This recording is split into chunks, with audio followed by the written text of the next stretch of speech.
Bonsoir, soyez les bienvenus à Saint-Jean-de-Luz. C'est l'heure de la seconde demi-finale du Celstar All-Star. Quelques heures après la première demi-finale où on s'est régalé. Il y a eu du niveau de jeu, il y a eu du suspense, des jolis points. Bonsoir Philippe Etcheberry, on espère le même spectacle ce soir. Bonsoir Julien, bonsoir tout le monde. Effectivement, on souhaite du grand spectacle encore dans cette deuxième demi-finale, avec bien sûr de la mixité au niveau des joueurs, de la jeunesse et de l'expérience. Allez, on va rentrer de suite dans cette demi-finale. On rappelle 4 équipes, 1 heure de jeu. Les 2 premières seront qualifiées pour la finale. On débute avec l'entrée de l'équipe rouge, l'avant Johan Sorosabal et l'arrière espagnol Unai Lequerica. Équipe très dangereuse sur le papier, première au classement dans ce groupe B. On sait que c'est une équipe qui peut chercher le titre des All-Stars. Donc ce soir, attention, une étape peut-être un peu plus difficile, mais c'est une équipe dangereuse. La deuxième équipe à faire son entrée sur cette cancha lusienne. Ils ont terminé deuxième en poule. Ils vont évoluer en blanc ce soir. L'avant, Ivan Etcheberry, que vous connaissez bien. Philippe et l'arrière, Paul Caparus. Voilà, de la jeunesse, des nouvelles têtes au niveau de ces All-Stars. C'est des joueurs qui ont fini deuxième, comme vous le dites bien, dans ce groupe B. Mais ils ont envie aussi de démontrer que le niveau est là pour eux. Et c'est en se jaugeant avec des grands champions qu'on progresse. Et oui, ce sont des visages qu'on va découvrir ce soir. C'est aussi ça, le All-Star. On découvre les futures promesses de demain. La troisième équipe à entrer sur cette cancha. Ils arrivent, ils vont évoluer en noir. L'avant, Yon Tamborendegui et l'arrière, Guillen Oyenard. Voilà, Yon Tamborendegui aussi qui a déjà glané le titre ici des All-Stars à Saint-Jean-de-Luz avec un jeune qui sort aussi d'un centre, qui sort aussi de titres mondiaux. Donc il a envie aussi de prouver à tous que sa place, elle est là ce soir. Et donc il nous manque une équipe pour compléter l'affiche. Ils arrivent, ils vont évoluer en or. 2 jeunes joueurs, l'avant Emeric Libois et l'arrière Yon Iberlutzea. Là aussi, une équipe qui est sortie 4e au classement général dans le groupe A. Mais c'est vrai que cette équipe, elle peut être dangereuse parce que Emeric Libois, il est jeune, il est talentueux, il peut être efficace sur l'attaque. Allez, c'est l'heure, le spectacle. Au rendez-vous dans quelques instants, la demi-finale du All-Star, c'est maintenant.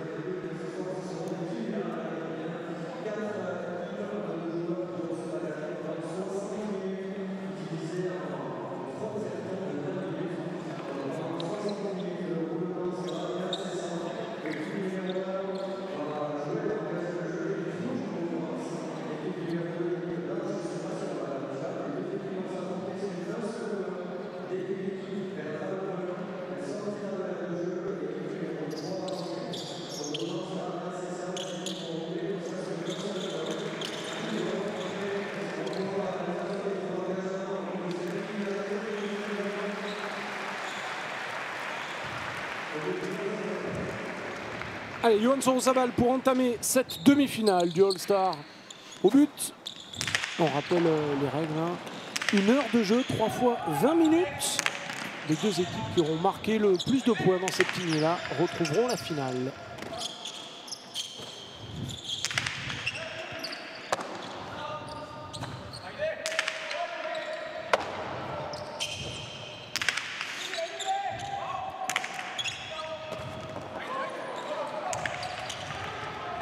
Et donc première affiche pour ce premier point. Les rouges, Johan Sorosabal à l'avant, Unai Lequerica à l'arrière, ici à la manœuvre.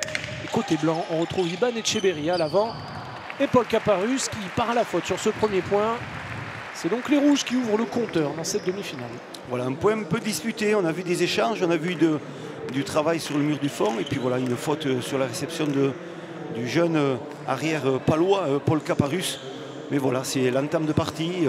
On connaît bien cette équipe rouge, on sait très bien qu'elle peut être très dangereuse. Il ne faudra peut-être pas la laisser trop prendre d'avance, mais on connaît un peu le fonctionnement de cette lignée-là.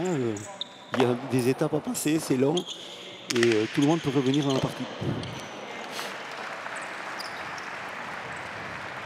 On l'a vu l'autre jour pour la première demi-finale, on s'est régalé, il y a eu beaucoup de suspense, les joueurs ont vraiment complètement intégré. Des premiers retours que vous avez, Philippe, les joueurs apprécient quand même cette nouvelle formule. Le système à 4 équipes rend vraiment le jeu beaucoup plus rapide, beaucoup plus attrayant. La tournante, si on peut appeler ça comme ça, elle est précise, elle est efficace. Donc voilà, les joueurs retrouvent beaucoup de similitudes avec une partie et il y a un engagement qui est total. L'attaquant de mur défendu par Tamborendegui. Et c'est gagnant derrière la belle cortada de Tamborendegui. Et deuxième point pour l'équipe noire. Tambourindegui, héros malheureux de la finale il y a moins de 24 heures. Finale perdue du championnat de France, lui qui était tenant du titre. Et qu'on retrouve sur la Canchalusienne pour s'offrir, pourquoi pas, une finale. Lui qui a remporté la première édition du All-Star avec Imanol Lopez. Arcaïd Zaguerec-Colina en bord de Cancha. Deuxième erreur de réception pour Paul Caparus, un petit peu de tension peut-être. Et on l'a également vu l'autre jour dans ses premiers échanges, les joueurs mettent un petit peu de temps à se régler, à trouver leur rythme. Tout à fait, on voit que Paul faute sur 2 bottes corridos. Donc attention, il faut se recentrer. Et surtout, on sent cet arrière noir, Guillaume Vienard, qui revient aussi d'une campagne aux États-Unis à Dania pendant 3 mois.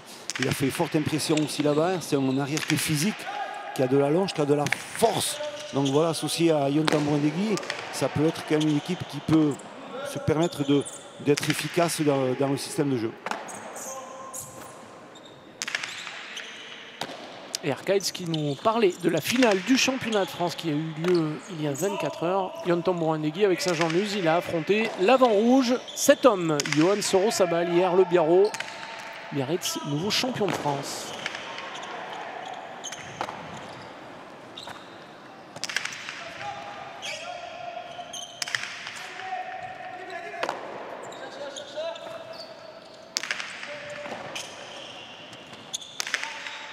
Ah, il est agressif, il est très agressif dans ce début de Quiniela. Yon Tambourindegui, 4e point consécutif déjà pour les Noirs. Efficace, il rentre dans la pelote, il a l'ouverture, il a un travail déjà sur quelques échanges. Et puis après, voilà une conclusion avec une droite par côté, une cortada, cherchant ce mur de gauche. C'est très bien effectué. Et on le retrouve à nouveau au service le Lusien.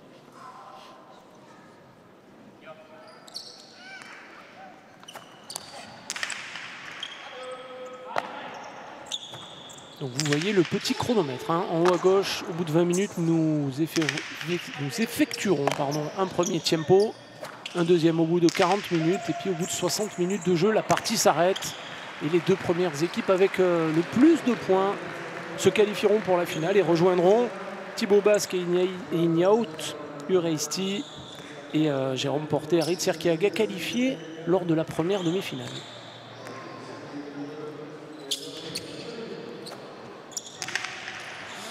Et premier engagement de cet avant Or qui a fauté, qui n'a pas dépassé la ligne numéro 4. On sent un peu de tension en ce début de Quiniela.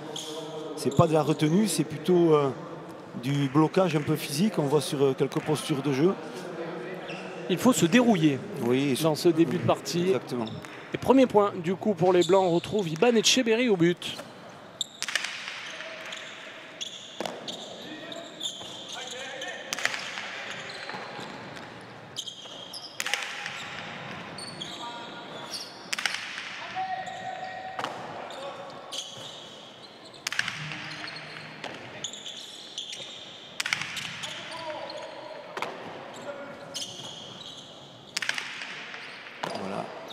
On voit Paul Caparus qui est pris sur le fond, c'est à lui à bien défendre, très bien. Et belle allonge, attention, la droite à l'Ekirika, on sait que là, il est assez fort dans sa trajectoire, et on voit qu'il donne de la vitesse, c'est bien frappé, une fois de plus c'est bien frappé. Soro-Sabal, l'Ekirika qui sont sortis premiers des qualifications et qui font sans doute figure de favoris ce soir. On sait très bien que cette équipe rouge, quand Johan Soro-Sabal va commencer à se mettre en route, à trouver des repères, c'est un garçon qui est physiquement fort et il a de la stratégie, de l'occupation de terrain, donc on le voit très bien, il va s'imposer dans le système. Voilà, déjà, il vient couper très vite les trajectoires.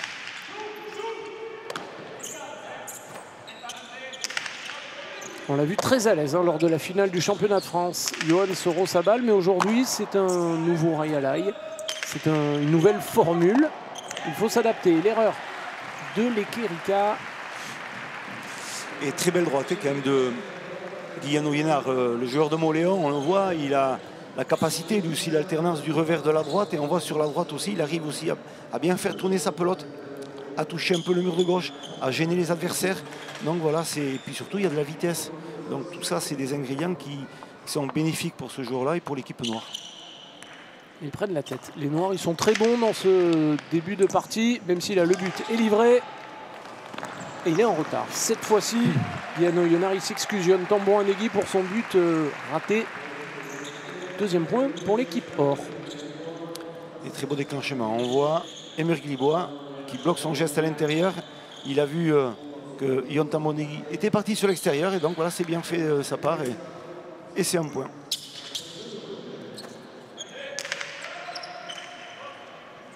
Il a réussi à ajuster mieux son but.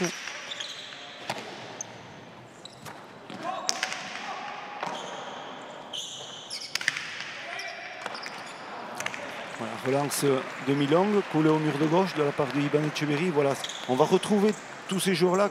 On voit 3 équipes à deux points. Hein. Il va y avoir un début de Quiniela qui va être dans la recherche un peu d'axe de jeu, de sérieux. Hein, on voit, s'il faut que ça soit sérieux, ça soit posé, calme. Et après, ça va lâcher les chevaux. On le retrouve au but, Iban Etcheverry, car on le rappelle la règle. Hein. Vous gagnez le point, vous restez, mais en plus, c'est vous qui avez le droit au but derrière.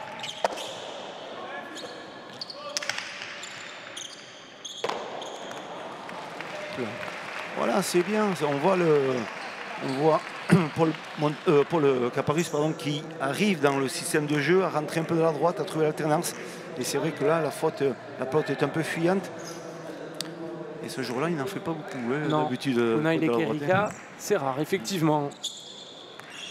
Et deuxième point consécutif pour les Blancs qui petit à petit rentrent dans leur Quiniela.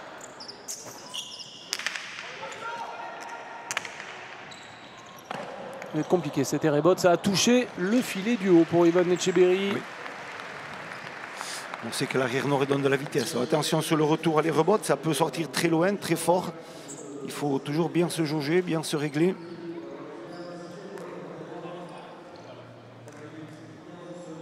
Et les Noirs qui sont sur un standard élevé, hein, 6 points marqués en 9 minutes. Pour l'instant, c'était Alit Serkiaga et Jérôme Porté qui avait le record en demi-finale avec 12 points marqués en 20 minutes.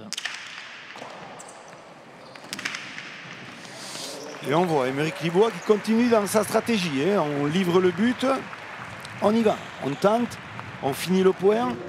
C'est bien fait de la part de ce garçon-là. On voit qu'il est entreprenant hein, dans le fait de le but livré. On ose quelque chose. C'est une marque de fabrique dans ce garçon-là. Il a de la qualité technique et il ose bien finir tous les points.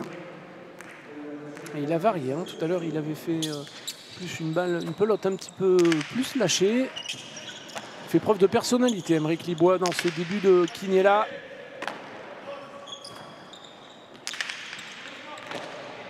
Il a joué ça en avançant. Soro sa balle. Voilà, une droite par-dessus l'épaule, un peu, on appelle ça un peu escapada, c'est-à-dire qu'elle va voler un peu dans l'air de jeu et puis voilà, elle est tombante sur la fin, donc il faut bien se placer et bien récupérer cette pelote. Tout le monde à 3, sauf l'équipe noire qui est seule en tête pour le moment avec 6 points.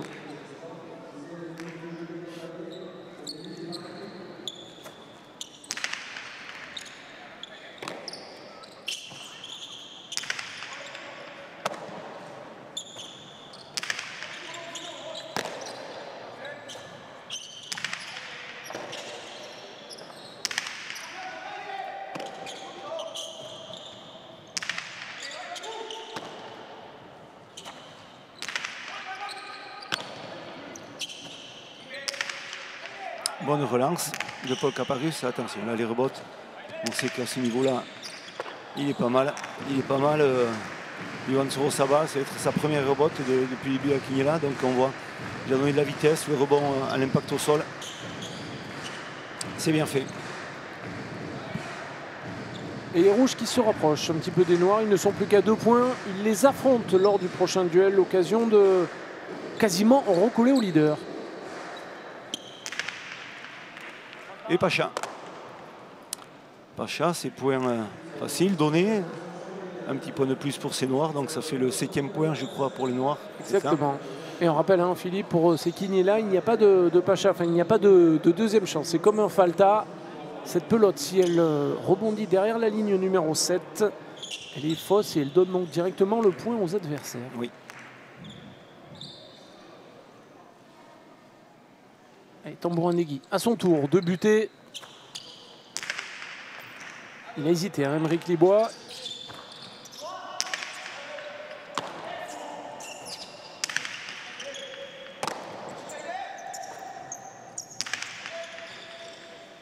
Oh, elle est belle cette réception. Elle est remarquable. Et la réalisation derrière en deux murs très très court de Yon Tambourin Negui est parfaite. Il fallait le frapper. Deux murs, du revers par-dessus l'épaule, angle de jeu parfait. Et on voit, elle va sur le grillage après le rebond. Voilà, c'est très bien fait de la part de Yon Tambourin Negui. Quel joli toucher pour l'avant noir. 8 pour l'équipe. Le duo Tambourin Negui Oyonnax qui pour l'instant réussit un très très bon début de Quiniela.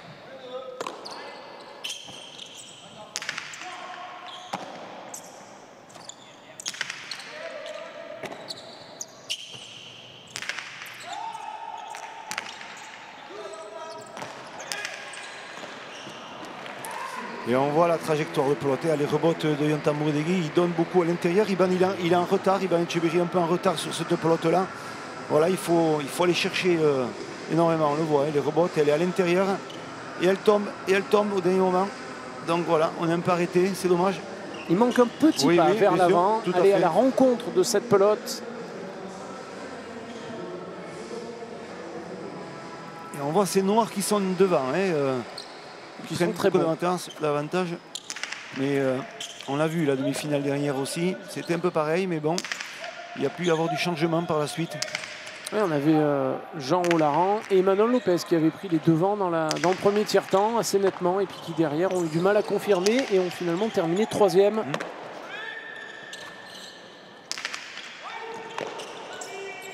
Il est présent, il est très présent, Guillaume Oyonnax. Et en plus, c'est très bien frappé. 10e point déjà pour les Noirs.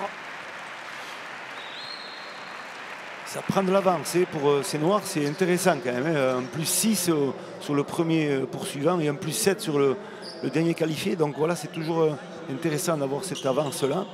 Malgré ça, on sait très bien qu'il ne faut pas gérer le temps ni... C'est pas le style, Philippe, de Yon Tambourin Negui de gérer. Pas, certainement pas. Il va sans doute montrer à Guillaume Oyonnax ce qu'il faut faire jusqu'au bout.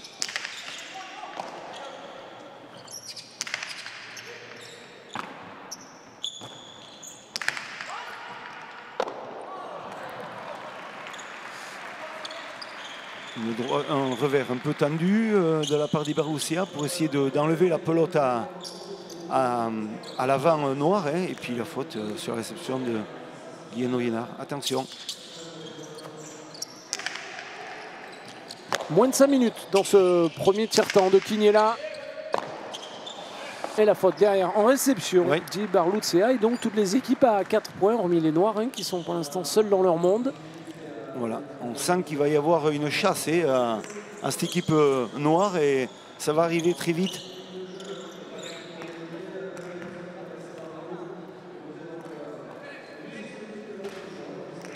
Là, c'est la pelote vive, il me semble qu'a choisi cette équipe blanche. On met de la vitesse. Il faudra faire attention. Il a glissé, Iban Etcheverry. Il a pu s'effacer au dernier moment.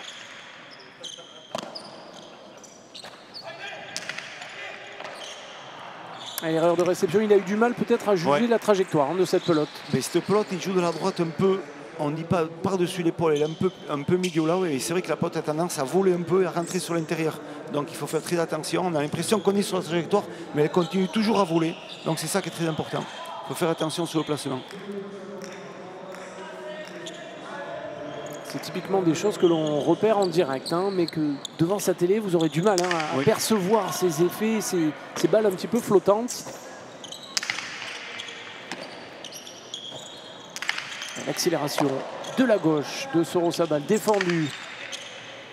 Le duel d'avant entre Tambourin Negui et Sorosabal. Il est loin, il est au 10, Tambourin Negui.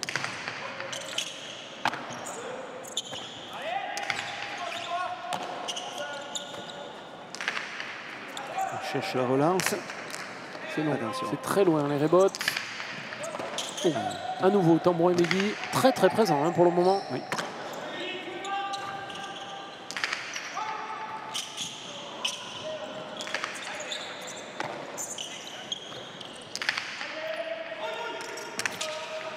Ouais, il va la sauver, il va la sauver.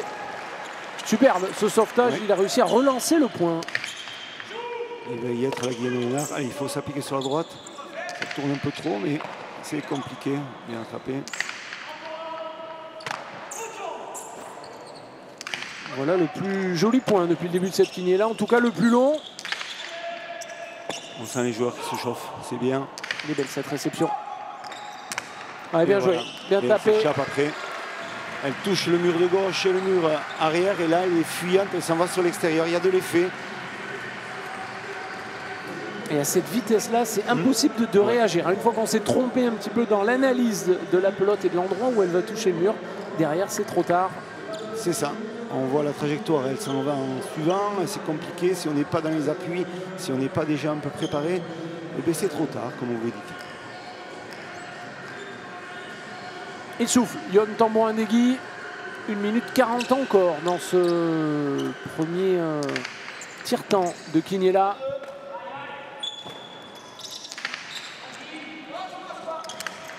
Ouais, elle n'est pas remontée cette pelote.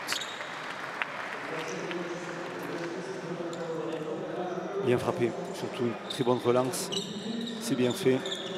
On change toujours de pelote. Chaque équipe a sa préférence. Hein. Oui, oui, tout à fait, tout à fait. Et surtout, suivant l'adversaire aussi, on a envie aussi d'imposer un système de jeu. Donc voilà. Il y a toujours 2 paramètres à prendre en compte, son propre style de jeu et le style de jeu de l'adversaire. La relance de Paul Caparus. 1 minute encore dans cette première période.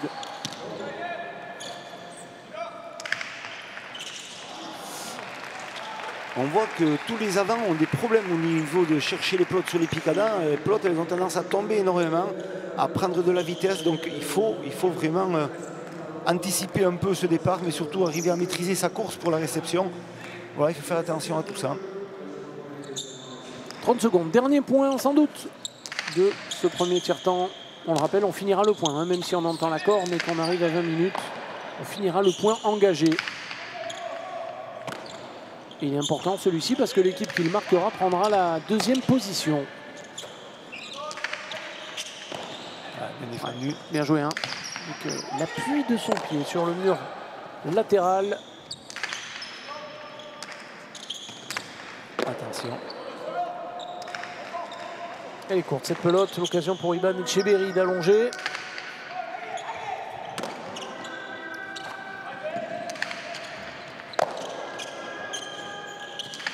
Attention dans la droite, là il va faire mal. Il joue un peu plus en avançant. Là il est dangereux.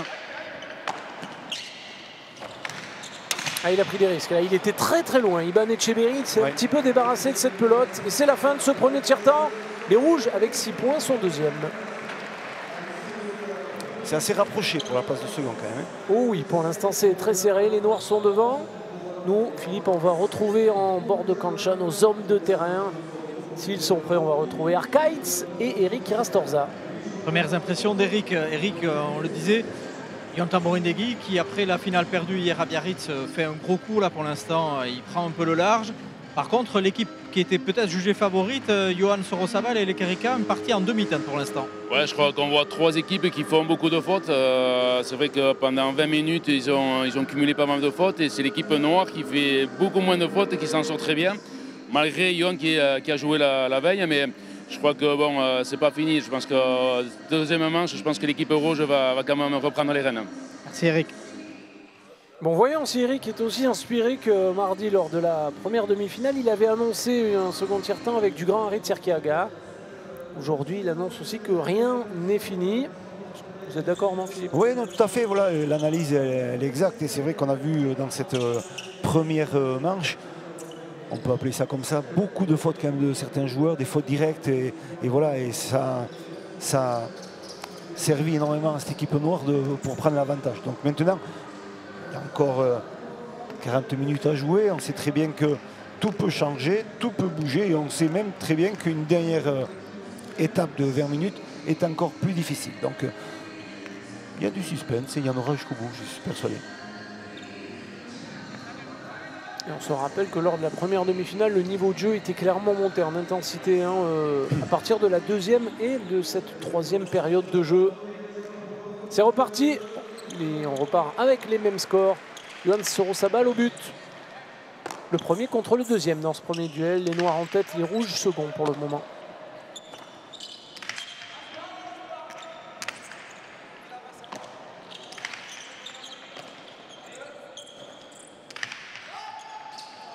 Elle a touché, elle a touché. Et il s'en veut, hein, Yohan Sorosabal.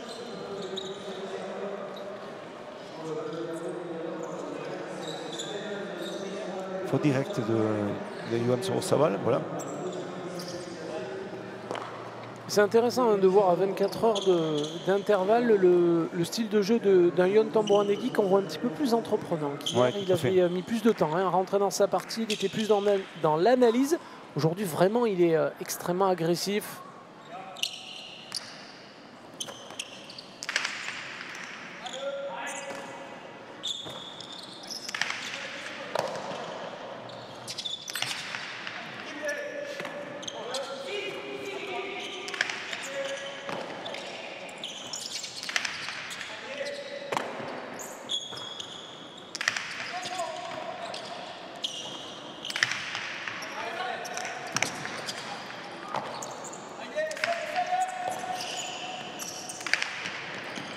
Ah, bien joué. Entre les deux joueurs. Entre les deux, on joue à l'intérieur, c'est important. On a bien fixé tous les joueurs sur la posture. Et les noirs qui continuent hein, sur le même rythme. Deuxième point déjà dans ce deuxième tiers-temps. Un Tambouranegui toujours aussi lucide hein, dans son dernier geste.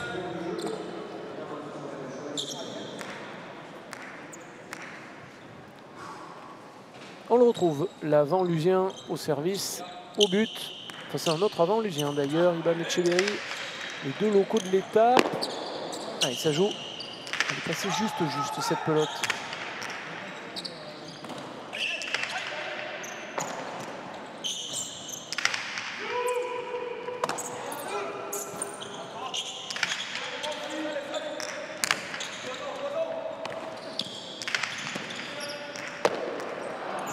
Voilà, une rebotte posée en haut qui tourne un peu en touchant le mur de gauche.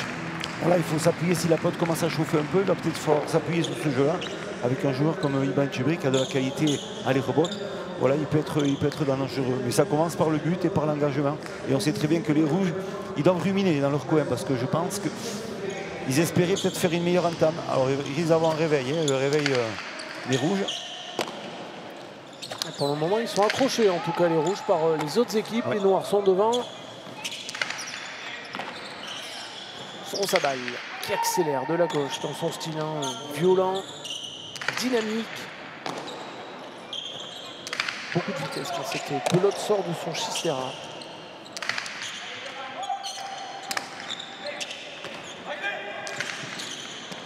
Bonne rebotte, belle rebotte de Yohan Sorosabal.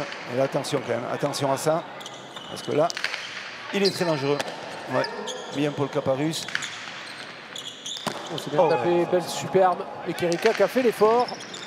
Bien joué, là c'est les Kerika qui a été chercher ce point. Et la différence, elle est faite pour les rouges. C'est typiquement une équipe, hein. Si elle prend du rythme, elle va pouvoir enchaîner les points, prendre confiance. C'est sûr que le but pour les autres équipes, c'est justement de casser ce rythme. Les rouges qui de nouveau changent de pelote à l'engagement.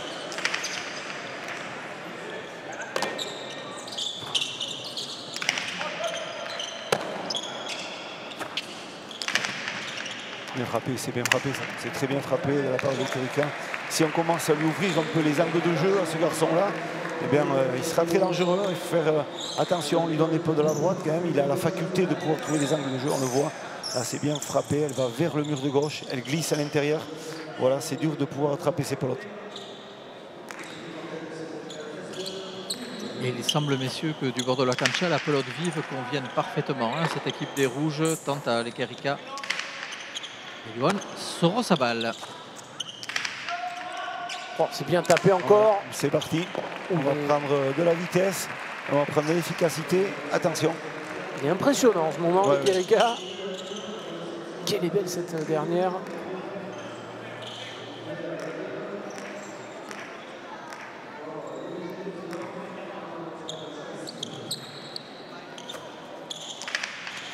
Joli but encore de Johan Sorosabal.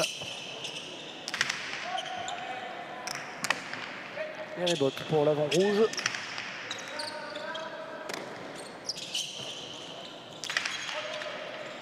Et voilà, on continue, on enchaîne à droite. Elle est belle, elle est belle. Et il a le point. Il a le point, l'arrière blanc, avec cette pote fuyante. Pourquoi il a le point? On a entendu le bruit de la ligne jaune. C'est que d'abord, elle a tapé l'intérieur de la cancha dans toute la partie grise. Et après, elle est sortie de l'aire de jeu, mais elle est comptée bonne puisqu'elle a touché déjà une fois l'aire de jeu. Allez, le but livré. Et derrière la belle conclusion d'Emeric Libois, Ouais. ça fait déjà 3 fois dans cette lignée-là que l'avant or marque des points comme ça après un but qu'il récupère. Il est attaquant, ce garçon-là, il ose.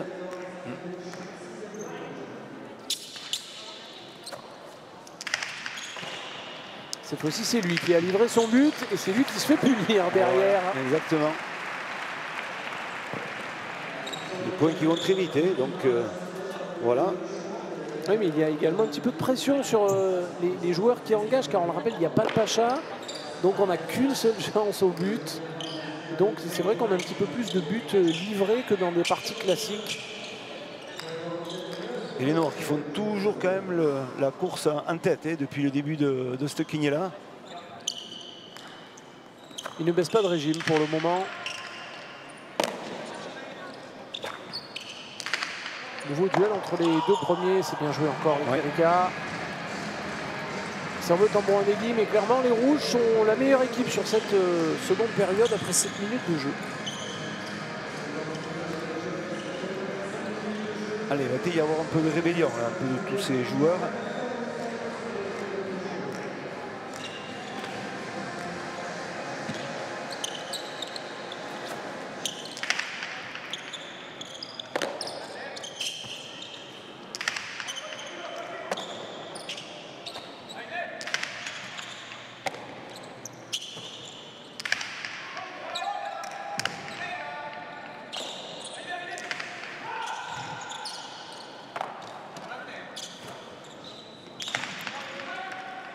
Oui, bien attrapé encore ça de la part de Erika. Il est très très loin. Hein.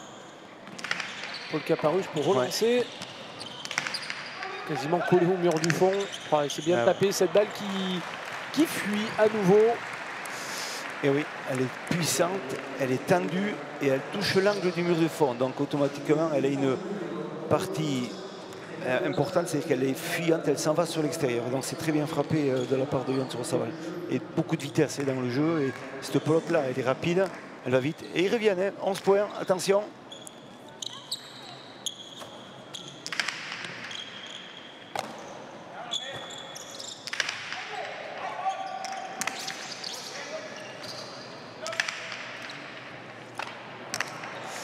Et à nouveau un point des Rouges, il se rapproche des Noirs. C'est vraiment eux qui font une très très bonne deuxième manche. C'est noir, c'est rouge pour l'instant. Voilà.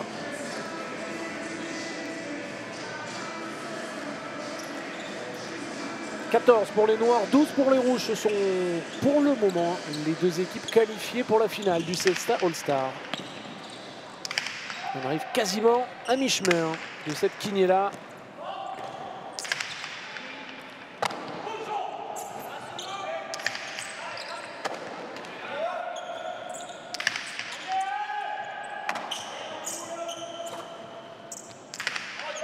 Bien frappé.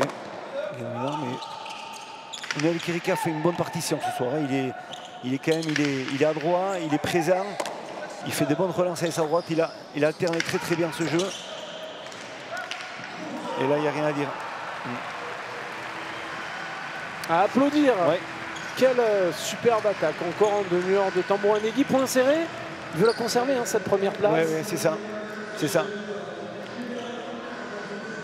Ils ont marqué psychologiquement leurs adversaires. Là, les Noirs ont battu les Rouges. Un très très joli point conclu. Et la belle réaction derrière de joie de Tambouranegui.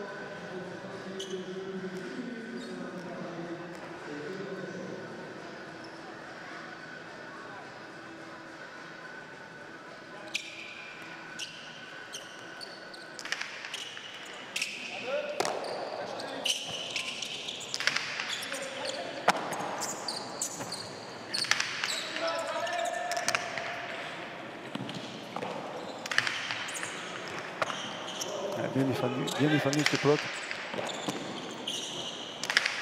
Il y a de la vitesse cette fois-ci, mais c'est vrai qu'il défend bien. En ce moment, Liano Yonard, il juge bien ses trajectoires.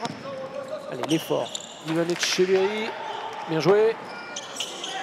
Il est en confiance, Liano Yonard. Bien joué aussi de la part de Caparus. Voilà un point qui peut faire du bien au blanc. Et la belle célébration hein, de Paul Caparus. Allez, les Blancs qui ont envie de recoller un petit peu, de se rapprocher et d'enfin entamer cette partie. Voilà, il faut toujours une équipe qui est en retard, il faut qu'elle fasse 2-3 points en suivant pour essayer de redevenir dominante. Donc c'est ça qui est important dans ces quiniers-là. Il ne faut surtout pas s'endormir et il faut toujours rester éveillé, être prêt à réagir, à jouer juste. Et plus vous jouez, plus vous êtes en confiance, plus vous êtes dans le rythme, plus vous êtes chaud.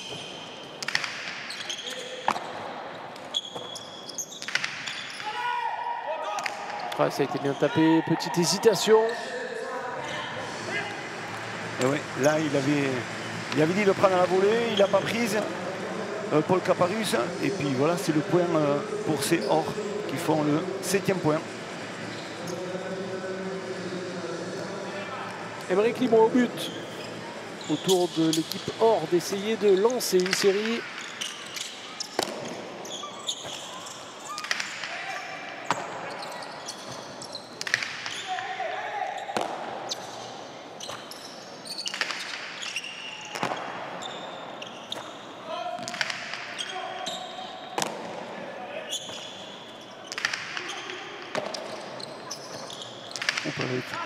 C'est loin cette pelote.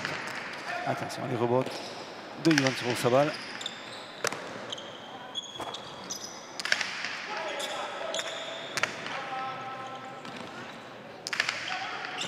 Il avance, il a fait l'effort. Émeric Liboin pour aller chercher cette pelote. Ça longe le mur. C'est bien défendu par Ekerika.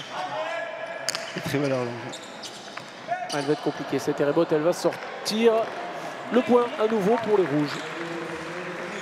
Les Rouges, on voit dès qu'ils commencent à mettre de la vitesse dans le jeu et on voit surtout quand ils s'appuient sur le rebot de Sorosabal, là ça commence à faire sérieusement la différence.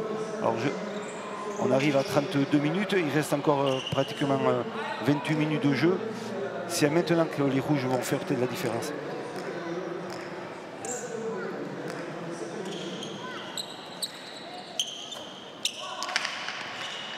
Pour l'instant, on a les deux équipes favorites sur le papier qui sont en tête au classement, les Rouges, les Noirs. Bien joué. Ça, c'est bien joué. Voilà, je vous ai dit qu'il pouvait faire la différence grâce à les rebotes. Et avec ce poterie, il va commencer aussi à alterner, à trouver des axes de jeu différents. Allez. Il a très très bien varié. Hein. Cette fois-ci, Yohan Sorosabal, les Rouges à un point des Noirs.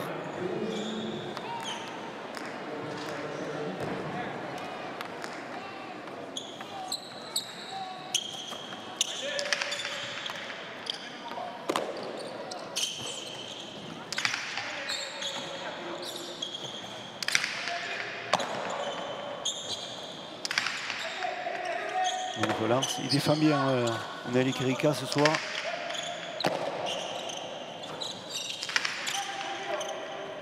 Voyez encore. Il est très alerte. Hein. Physiquement, il est prêt ce soir. Il lit très très bien les trajectoires. C'est bien frappé. C'est bien frappé. Bien joué. C'est bien frappé cette pelote et il a été pris sur les rebots.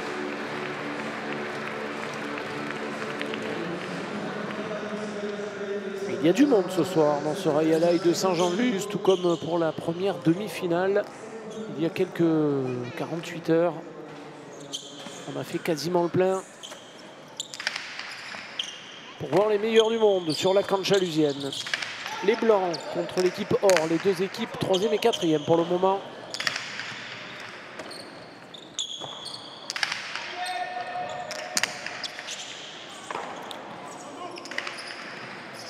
L'occasion pour Libois de conclure. La Cortada, bien joué, bien défendu. Bien défendu, la relance. Il a encore une chance à les rebotes. Il a avancé. Juste dans le bon timing. Il faut vite reculer pour Paul Caparus. Bien joué. De voler, non, il est lobé cette fois-ci. Il y avait 1 mètre de trop. Tout à fait.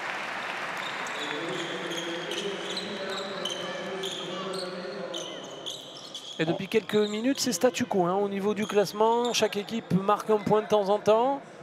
Les positions sont bien établies pour le moment. Bien monté.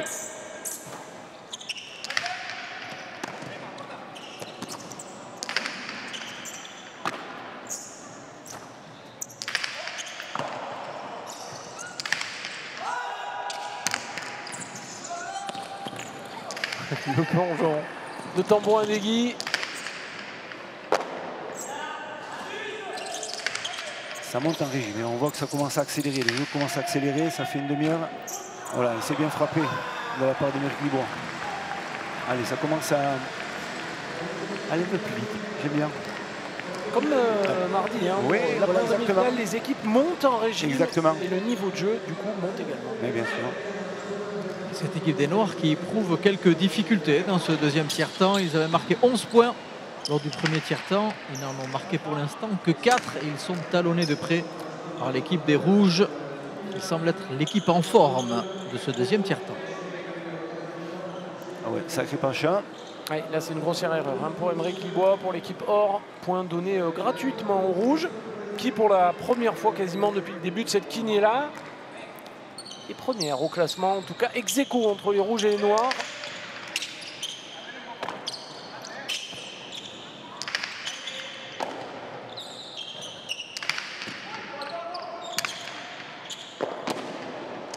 Autour d'Etcheverry de plonger, bien joué. Belle rebote. En plongeant, déséquilibre magnifique.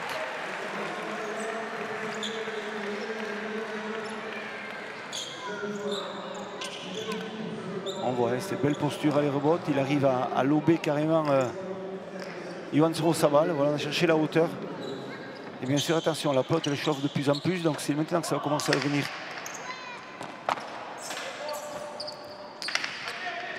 Un petit peu comme à chaque fois hein, pour les Blancs et l'équipe Or. Il faut faire des séries pour recoller. Il faut enchaîner 3-4 points d'affilée pour revenir dans le jeu. La droite. Guglielmo Yénard.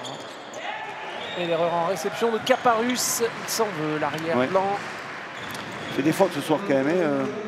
Il est plus dominant d'habitude. Là, il râle, on voit qu'il râle, mais... 2 minutes encore dans ce deuxième tiers-temps. Les Noirs ont repris la tête. Tambourin Degui au but.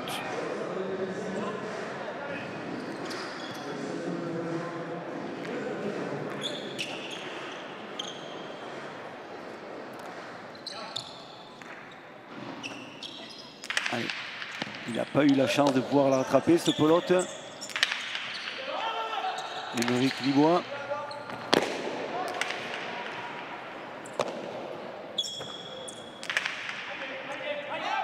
Elle va sortir. Allez, Rebotte, il est très loin. Très elle loin. est fausse, elle est fausse. Et elle sort cette balle de Tambourin Degui. Elle est fausse. L'équipe Or qui à son tour atteint la barre des 10 points.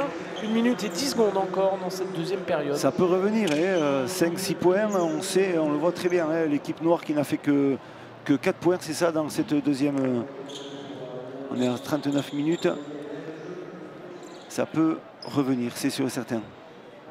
On se rappelle, hein, pour la première demi-finale, il fallait 20 points et 17 points. Il me semble qu'il fallait 17 points pour passer en finale, mais il y avait un petit peu plus de densité. Au niveau du score, les 4 équipes étaient très proches. Ouais. Il en manque encore un petit peu pour les Noirs et pour les Rouges. On a arrêté le chrono, hein, vous le voyez, puisqu'on nettoie la cancha. On sèche cette Canchalusienne. Donc 1 minute et 1 seconde encore de jeu.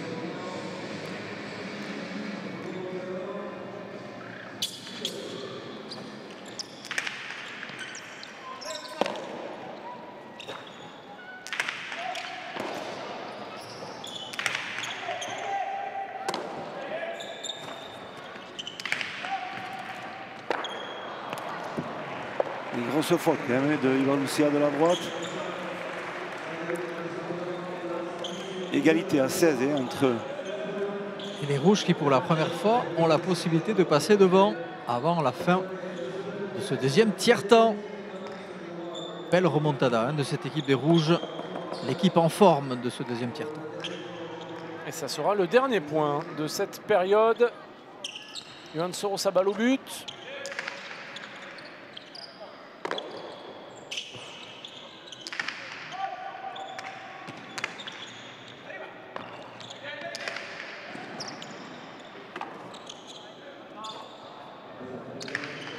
Il a fait un poumpa encore sur la réception, Paul Caparus.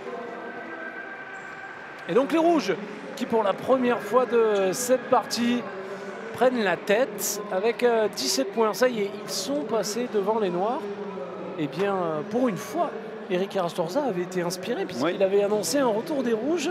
Il a été clairvoyant. Vous faites chambrer Eric en cabine. Je me doute, c'est pas grave.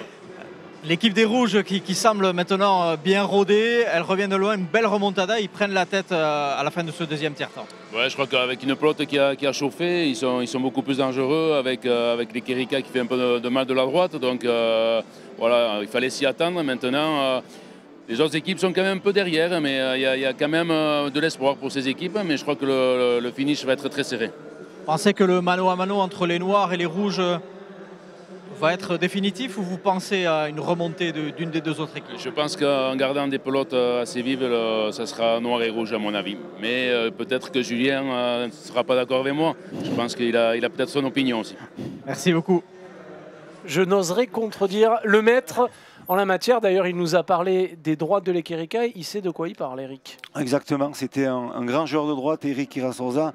Donc il apprécie énormément de voir des joueurs de cette qualité-là. Et c'est vrai que la pelote qui chauffe de plus en plus amène aussi de la vitesse et un joueur de droite avec une pelote vive, il peut s'exprimer 10 fois plus et être 10 fois plus un danger dans le jeu.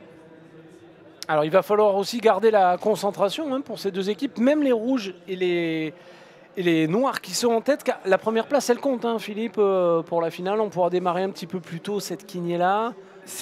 Le classement se fera par rapport au nombre de points, donc on sait très bien que voilà, si on passe la vingtaine, on risque de se retrouver facilement dans les premières places. 20 points l'autre jour pour Erkiaga et Jérôme Porté. Donc pour ces deux équipes, c'est le score à aller chercher. Bien joué. L'attaque en deux murs, une nouvelle fois de Tambourin Negui qui trouve des angles courts exceptionnels. Même. Il est bien rodé, il est bien réglé dans ce style de jeu. Une première indication, le point serré de Tambourin Negui, ça veut dire qu'on ne va pas relâcher l'étreinte. On va aller jusqu'au bout, chercher cette première place.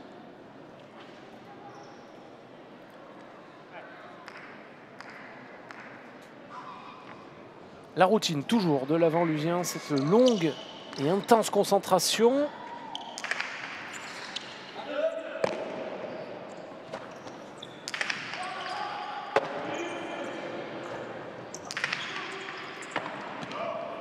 Elle est belle cette réception aérienne. Il fait des choses intéressantes ce soir, Émeric Libois. Oui, c'est un garçon de qualité, qui a qui a du jeu, qui a du dépassement, il ose.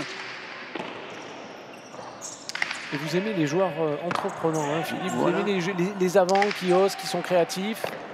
Il faut être engagé, il faut s'engager énormément, il faut oser.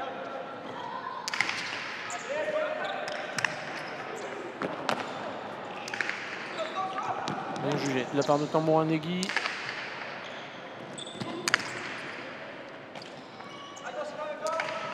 Cette fois-ci, il est très proche du mur de frappe. Le petit lâché, parfaitement déposé, Distillier. Et les Noirs qui reprennent la tête avec 18 points.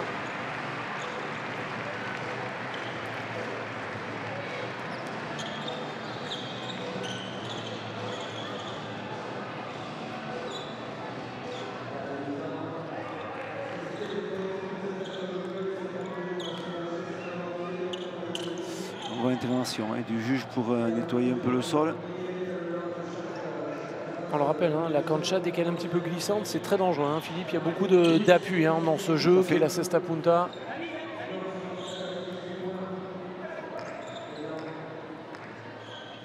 Tambouandegui au but. Allez, il faut une réaction des Blancs et des Ors s'ils veulent revenir dans cette partie pour gêner un peu les autres joueurs. Mais les Noirs sont bien dans le jeu, ils jouent très très bien.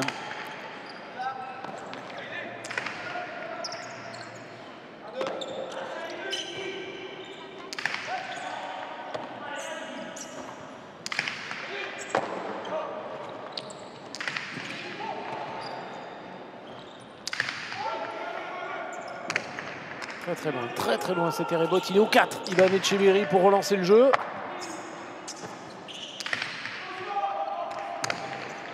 Oh, ça va être dur. Elle revient parfaitement sur l'intérieur, sur le mur de gauche. C'est bien frappé de la part d'Oyenard. Ils mettent beaucoup de vitesse dans le jeu. Et voilà une chose, hein, Philippe, dont on ne se rend pas forcément compte à la télé, c'est cette vitesse. Nous, on est juste derrière. La pelote revient très vite là sur Iban Etcheverry à l'avant. Et il n'a pas le temps en fait de se situer. Mais exactement. Et il a une première rebote au niveau numéro 7, du 4 pratiquement. Et il se replace et ça revient aussi vite. Voilà, parce qu'il y a de la vitesse dans le jeu, il y a de l'efficacité. On le rappelle, c'est le sport de balle le plus rapide au monde, la cesta punta. On peut approcher les 200, les 300 km/h parfois. Oh, que c'est bien joué encore. Ouais. On a Yann Tambouandegui qui vole sur cette cancha lusienne ce soir.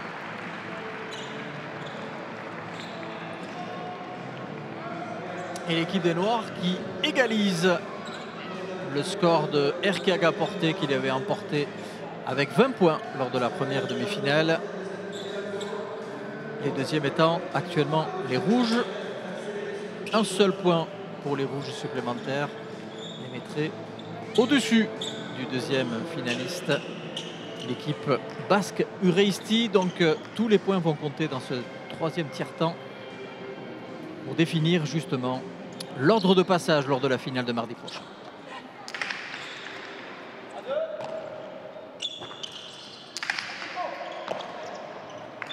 Oh, en deux murs, il est très loin. Là, c'était audacieux de la part de Tambouandegui, mais il est en confiance. Voilà, il a pris des risques, il a osé, il a pris des risques.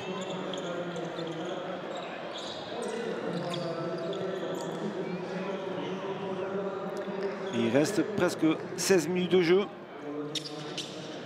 Et le temps presse. Hein. Maintenant, pour les Blancs et l'équipe Or, et l'erreur d'Emeric Libois, c'est la deuxième. Hein, dans cette lignée-là, un point gratuit pour les Blancs, qui égalise à 11 et qui jouent face aux Rouges, leurs adversaires, en quelque sorte, s'ils veulent recoller. Ouais, c'est ça le truc. Il faut surtout lâcher les chevaux si on veut revenir autant les uns que les autres. Et même ces Rouges, s'ils veulent revenir dans la partie, il faut y aller, il faut jouer.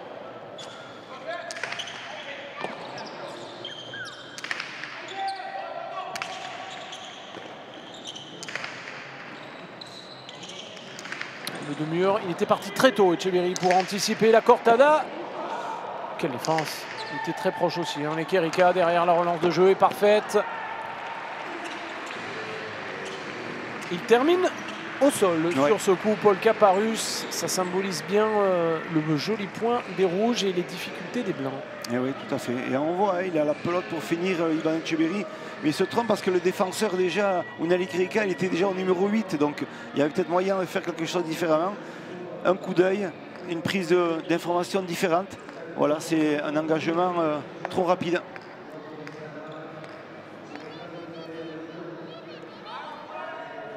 Et les Rouges qui recollent à 2 points des Noirs, 20 pour les Noirs, 18 pour les Rouges.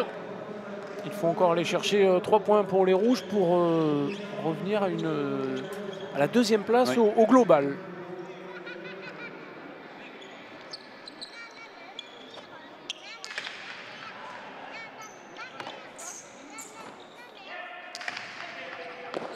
Et on peut d'ores et déjà vous dire que la dernière place au global, c'est-à-dire la tunique or, sera portée par Ureisti et Basque avec 17 points qui sont assurés maintenant d'être les moins bien classés lors de la finale. Et il me semble que c'est cette tunique qu'ils avaient lors de la première demi-finale. Ouais. Ça leur a donc peut-être porté bonheur. En tout cas, on les retrouvera effectivement en or pour la finale. Nouveau point pour les Noirs. Ils ont pris le dessus, hein, Philippe, les Noirs là sur les Rouges. C'est marrant, hein, les Noirs avaient bien débuté. Les Rouges ont gagné le second tiers-temps. Et le troisième, pour l'instant, c'est les Noirs. Et oui, il y a vraiment des étapes différentes chaque fois sur chaque tiers-temps. Donc voilà, c'est intéressant. On voit de la stratégie, on voit de l'engagement différent. Ça joue différemment, hein, le jeu, mais il s'est accéléré sérieusement hein, depuis un quart d'heure. On voit que ça joue plus fort, mieux, plus vite. But livré. Et derrière la conclusion, il a failli toucher cette pelote. Il a eu une grande chance de ne pas être choqué par la pelote. Sa propre pelote, hein, on rappelle, tout à Henrik fait. Libois qui était sur la trajectoire de son propre coup. On le retrouve au but, le jeune avant de cette équipe or.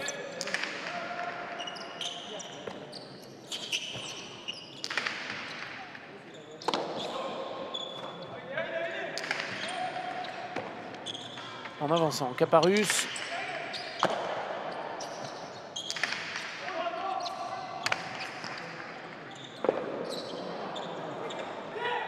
Et les rebotes font derrière de Diman et Tcheberry. 13e point pour les Or qui recollent un petit peu, qui s'offrent un semblant de suspense. Hein. Ils ne sont plus qu'à 5 points des Rouges et ils les affrontent dans le prochain duel. Il enchaîne d'ailleurs Henrik Libois. Et plus le temps avance, plus les points s'enchaînent vite. Hein. On le sait. Ça va aller vite sur la ferme. On commence à en avoir l'habitude.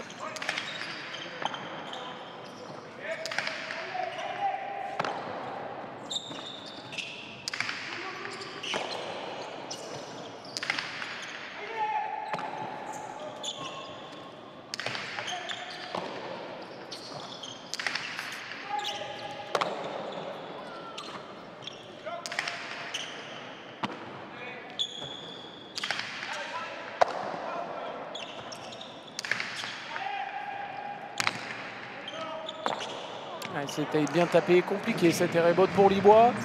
Les Rouges qui marquent un point très très important. Il fallait le faire, le point pour ces Rouges, c'était important pour déjà marquer un peu plus le territoire par rapport à ces couleurs or avec 12 minutes de la fin, 12 minutes de la fin. Voilà, il faut les prendre un peu plus l'avantage. Et on voit que ces deux équipes commencent à se détacher sérieusement. Là, c'est la première place qui est en jeu dans ce duel entre les Noirs et les Rouges.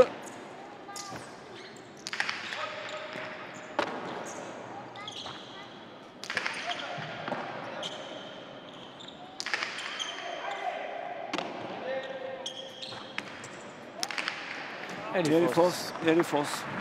La grosse prise de risque, hein, tout de même ce coup-ci. Il est en confiance, l'Ekerika, mais une demi-heure d'aussi loin sur cette cancha, c'est pas évident, même si au final elle a rebondi sur la ligne jaune, il me semble. Elle est fausse, oui, effectivement. Et donc elle est fausse. Elle est fausse.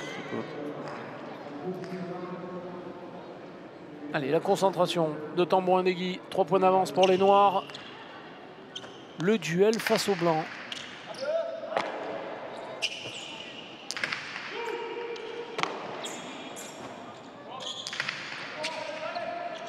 Ça sort pas cette pelote, c'est sûr que ça sort pas. Dans la mesure, de la façon dont elle est frappée, c'était sûr qu'elle sortait pas. Il y a vraiment une erreur d'appréciation de Paul Caparus. On voit qu'il est un peu perdu aujourd'hui, Paul. Il est dans la recherche de plein de choses. Il y a des soirs comme ça, hein. C'est vrai que ça peut arriver. Il faut apprendre à tout niveau. C'est un bel exercice. Oui, on disait mentalement, c'est difficile de se régler puisqu'on n'enchaîne pas les points. Donc vous sortez, vous refroidissez, vous revenez. Et il y a faux, il y a but de faux.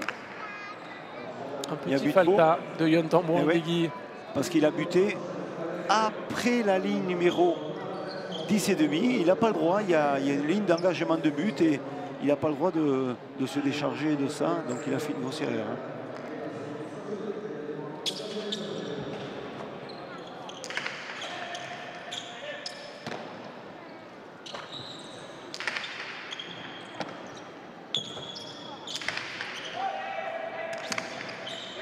Les rebotes pour Sorosabal. Ah, c'est bien tapé, hein. La zone elle est compliquée, cette balle qui vient longer le mur de gauche. C'est bien frappé. Surtout la trajectoire, on le voit, la trajectoire elle est fuyante, elle va se chercher sur le mur de gauche, voilà comme vous dites très bien. Et c'est compliqué à attraper ces pelotes. Et c'est un joli peu encore pour les rouges. Et les positions sont bien établies, tout du moins pour la première et la deuxième dans cette quiniela. Maintenant, il reste moins de 10 minutes, 9 minutes et 8 secondes dans cette quiniela, dans cette demi-finale du Cesta All-Star.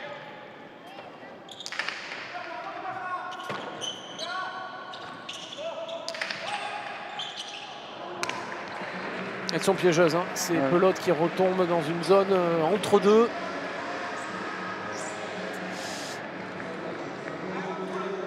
Et on continue le dress code pour la finale, puisque la tunique noire sera portée par Erkiaga, puisqu'ils viennent d'être dépassés par Johan Sorosabal et Unai Lekerika. Donc les deux premières places de la finale vont se jouer maintenant entre les rouges et les noirs.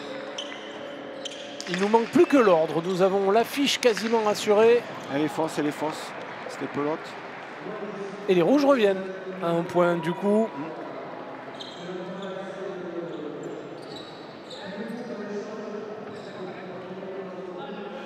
Impact au mur de gauche un peu haut et donc c'est vrai que la trajectoire est un peu plus fuyante. C'est vrai qu'il faut vraiment ajuster un peu mieux ce geste-là. Mais attention, les rouges qui reviennent dans cette partie. Très beau but.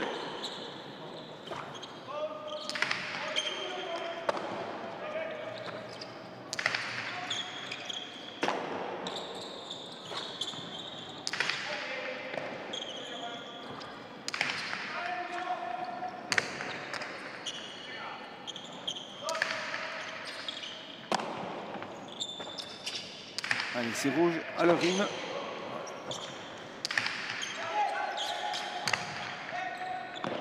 Ouais, compliqué cette rebote. Et point pour l'équipe or qui maintenant s'affirme comme la troisième force de cette quiniela. 15 points. Ils sont à 7 points de la qualification. En cas de forte série, tout est possible. C'est faisable. C'est faisable. D'ailleurs, il enchaîne rapidement, Aymeric Libois.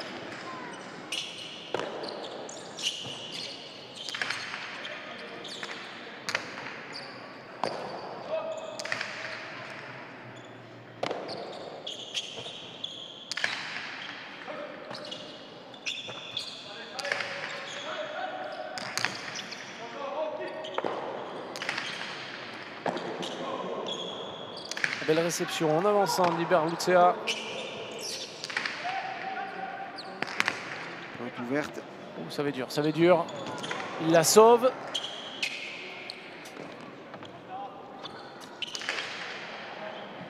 Une faute qui est signalée par le juge principal. Et donc point pour cette équipe or qui passe à 16 points maintenant. Et pourquoi pas?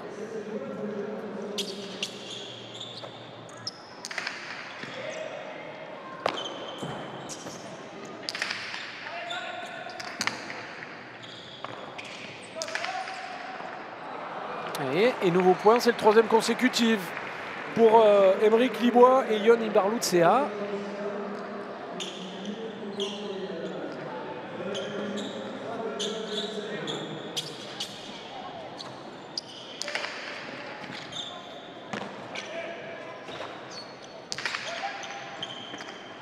Allez, celui-là, il va sans doute entériner la qualification des deux équipes pour la finale des Noirs des Rouges. Ça, c'est sûr. Ça, c'est sûr. 5 minutes et 20 secondes encore dans cette quiniela.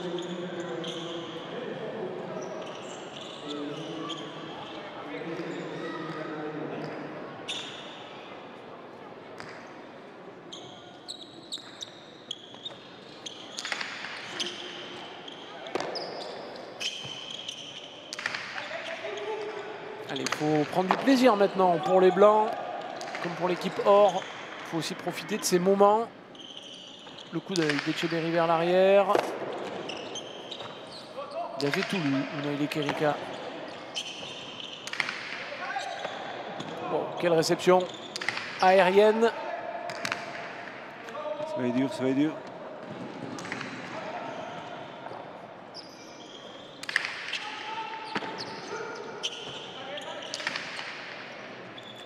Il a bien frappé ce pote. Et il y est. À la volée. Pour Etcheverry, c'est court, cette droite Ouais. piquée, mais c'est bien défendu par les Quérica.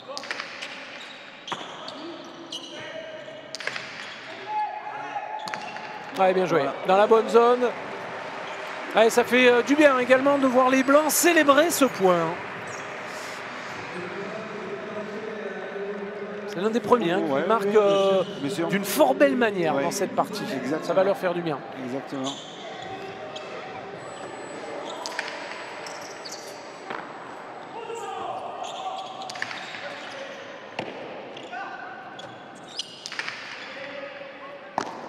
C'est les droites, elles sont un peu ouvertes de Paul Caparus.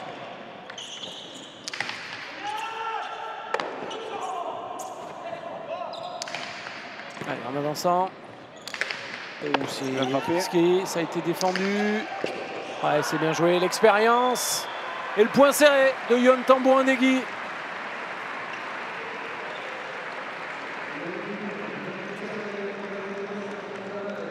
On voit l'attaque du revers, frappé, mais il était déjà Yon Tambouindegui. Il le connaît bien. Oui, oui, oui, bien sûr, bien sûr, bien sûr. Il s'en veut. Iban Etcheverry. Il a été défendu par son aîné sur ce coup. Et le joli point des Noirs qui reprennent la tête dans cette quiniela.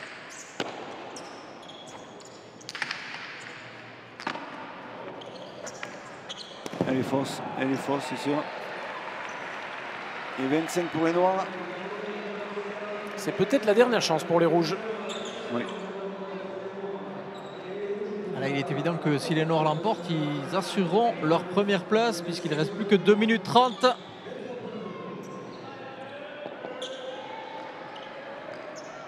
Ils mériteraient hein, sur cette quiniela. Ils ont été devant quasiment du début à la fin. Ils ont été extrêmement constants.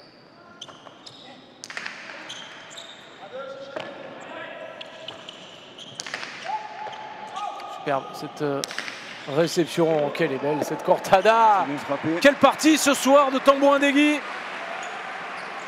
Et l'accolade entre les deux compères noirs puisqu'ils savent maintenant qu'ils ne pourront pas être rejoints avant la fin de cette demi-finale. Et c'est bien eux qui porteront la tunique numéro 1 lors de la finale, la tunique rouge.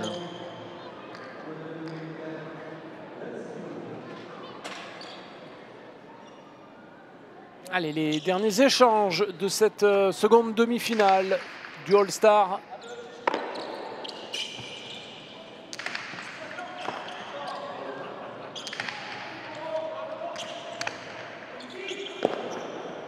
Pris, bloqué contre le mur. Iban Etcheverry, le point serré en haut de Tambouindegui. 27, c'est fait pour les Noirs. Première place, elle est là pour cette équipe-là. Il n'y a rien à dire. Et elle va être difficile à jouer hein, en finale Oui. si Yon Tambouindegui évolue à ce niveau. Et très bien aidé par Guillano Yenare qui a mis les coups qu'il fallait dans le style de jeu qu'on connaît bien. Et donc c'est très bien fait. Allez, la belle attaque qui s'est fait plaisir. Émeric Libois. Beaucoup de points hein, également pour l'équipe Or avec 18 points. Ils auraient été seconds Oui. mardi pour la première demi-finale. Il y a eu plus de points hein, Oui, c'est ça. que lors de la première demi-finale du All-Star. 30 secondes encore dans cette quiniela.